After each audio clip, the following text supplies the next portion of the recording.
Cette visite sera l'occasion de valoriser l'étendue de notre relation bilatérale, en commençant par notre partenariat en matière de sécurité et de défense, qui s'est matérialisé il y a quelques semaines avec l'accueil, dont je veux vous remercier une nouvelle fois, du groupement aéronaval du Charles de Gaulle à Bali et à Lombok, qui se prolongera et qui devrait d'ailleurs donner lieu, dans le cadre de la visite,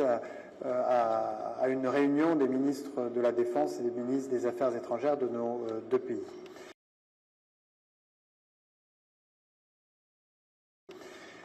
Dans le domaine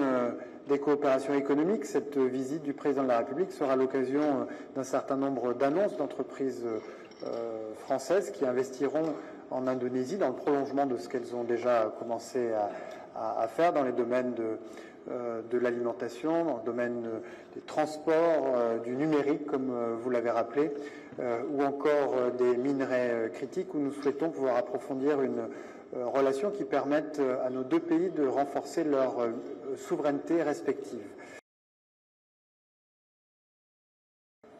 Cette visite sera également l'occasion pour les deux présidents de renforcer nos relations au plan régional, puisque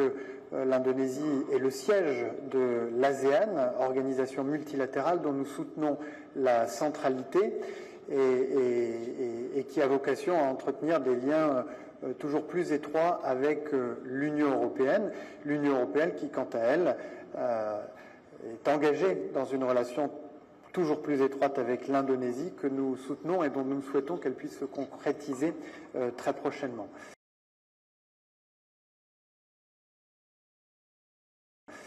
Cette visite sera également l'occasion pour les deux présidents d'échanger sur les crises régionales sur lesquelles la France et l'Indonésie ont un rôle important à jouer, que ce soit la résolution de la guerre d'agression russe en Ukraine, la stabilisation au Proche et au Moyen-Orient, où l'Indonésie et la France sont engagées pleinement, y compris sur le terrain, au sein de la FINUL au Liban,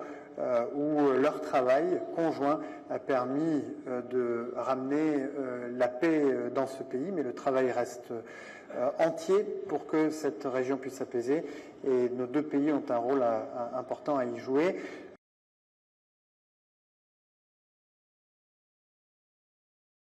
Je n'oublie pas les crises qui aujourd'hui déchirent l'Afrique, au Soudan ou dans les Grands Lacs, ou encore la crise au Myanmar, qui a provoqué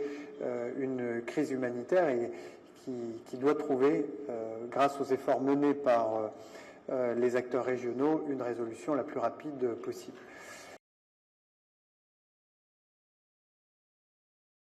Et puis enfin, cette visite sera l'occasion d'avancer ensemble sur les enjeux globaux, sur la gouvernance mondiale, sur laquelle l'Indonésie et la France portent un regard singulier, un regard qui refuse les logiques de confrontation entre blocs et qui, au contraire, choisit toujours la voie du dialogue et du multilatéralisme pour relever les grands défis de notre siècle. Et je veux évidemment en citer un, qui est celui de la préservation des océans, auquel nous sommes très attachés. L'Indonésie est le plus grand pays archipélagique du monde. La France est une nation de l'Indo-Pacifique, très attachée à la préservation des océans. Nous